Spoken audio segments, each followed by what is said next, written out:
Look at you two. You're so cute. So handsome. Bye, Bear. You, look at this. I have to go to work, so I'll see you later. Bye. Don't bite me, jealous girl. Bye. Bye, Vincent. I'll see you later. Enjoy your Christmas tree. Got all my stuff packed up. I've got Secret Santa Day 1. This is the bag I'm carrying today. This is all my stuff in the bag, lots of stuff. And it's in the 40s today, so I'm taking a sweater. See you after work.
Just went to the grocery store. This one on my way home. Look at that. It looks like we're gonna have a nice sunset. And look at this. Taco shells.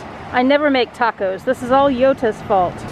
We're gonna make tacos today because Bobster92 was talking about Taco Bell yesterday and I never made it and I'm having a serious taco craving.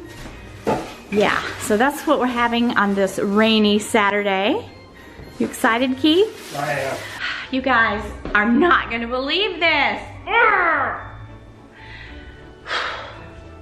Okay, we just got back from the store and I'm so excited about having tacos today. And guess who forgot to get the cheese?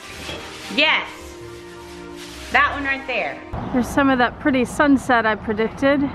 There's a wee glimpse of downtown Houston from our rooftop. Hello. I'm so glad you're here. I'm happy to, okay, never mind. Hello, Vincent. Would you like some grapes?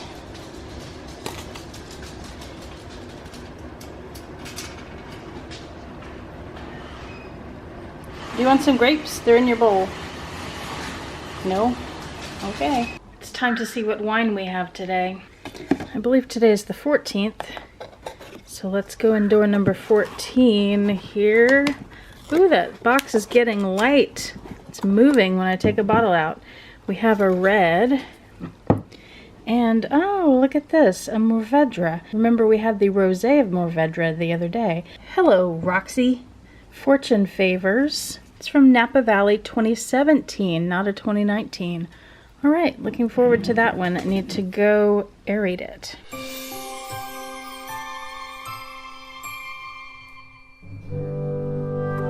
Okay, I'm finally going to make the creamy Cajun chicken pasta. I was going to make it yesterday on Sunday, but I realized I was missing an ingredient, the sour the cream cheese, so that's why I went to the store today to get that. Here's the recipe, I'll link it below, and this is from Slender Kitchen, which has been my favorite place to get recipes for the last few years. Healthy recipes.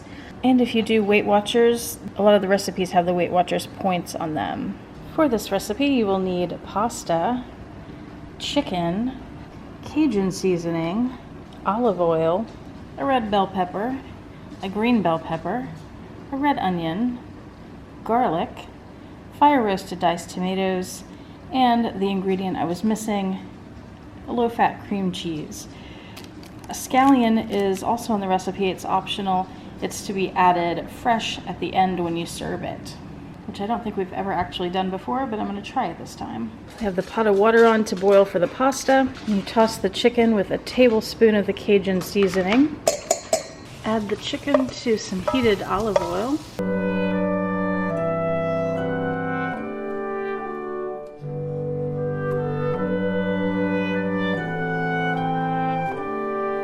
The water's finally boiling, so I'm going to add the pasta. And I'll add some salt to help the pasta not stick together. Give that a stir and cook until done.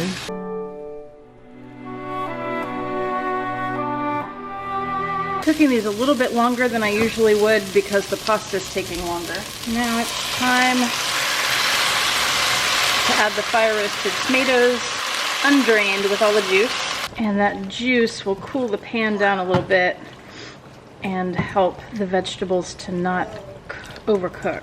I never saw where it said in the recipe to add the garlic, but I'm going to do that at this time. Add a little more garlic. Another tablespoon of the Cajun seasoning. Oh, and before I added the tomatoes, I turned the stove down to low. That'll also help this not cook too much. I have 2 pasta tips for you, and this comes directly from Italians, so it is like the gospel.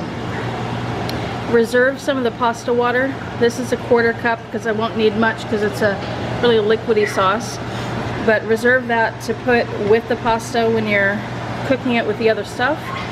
And then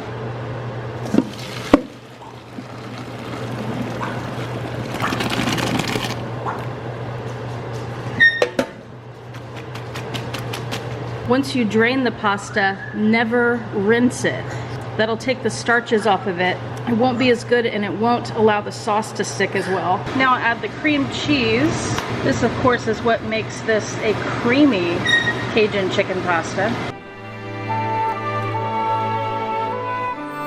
And you could of course omit the cream cheese if you're a vegan or you just don't want the dairy. It would be great either way. And it turned out that scallion that we had was really old, so we're not going to use that. Now I'll add back in the chicken and the pasta and toss. Now that reserved pasta water is really less for dishes like this and more for dishes that don't have such a heavy sauce. Like if you're doing an olive oil and Parmesan kind of dressing on your pasta. Dishes like that can tend to get dry at the end here. So you can add that pasta water in and it has flavor to it, and starches. Whereas if you just add regular water, it doesn't have those things. All right, that's the dish. I'm not gonna taste it for you because I've had it before, so I can tell you from experience, it is delicious. And again, I will link that recipe below. Several of you said you tried the soup recipe and loved it. I think that you will love this one too. One more pasta tip for you. When you're tasting the pasta to see if it's done yet before you've drained it, try not to spill boiling pasta water on yourself because it hurts. I have the wine, it is quite good. I'm clearly not as good at the wine tasting notes as the other wine taster in this apartment, because again I'd say dark berries like cherries up front and then it's peppery on the end, but it is full of flavor. It's really nice. It's one of the more flavorful wines that I've had from this calendar. Now let's see what Sugarfina has in store for us today. Day number 14, we have butterflies, which means it'll be their butterfly candy. There they are. And there's Roxy. Hello, Roxy. Hello, even closer, Roxy. Pardon Vincent if you hear her whistling in the background. She's going a little nuts right now. baby butterflies. These sweet baby butterflies flutter in flavors of strawberry, lemon, apple, and raspberry. I'm gonna guess the green one is the apple, so I'll avoid that one, but I'll have the others and I'm sure they're delicious. Now, I think you'll have trouble finding which gift we're planning to open today. Let's see, where could it be? Where could it be? Where could it be? Hello, Roxy. Well, there it is, under the Joe Malone box. I put the empty box up there just so it would look nicer. Vincent's doing some pretty annoying whistling right now, and I closed my doors hoping that would quiet the whistling so you don't hear it so much, but I'm not sure how much good it's doing, so I'll just apologize up front for anything you might hear that bothers you. Okay, let's see what's in this box, and I'm gonna warn you, this advent calendar that I've put together has a lot of jewelry pieces in it, and this is one of them.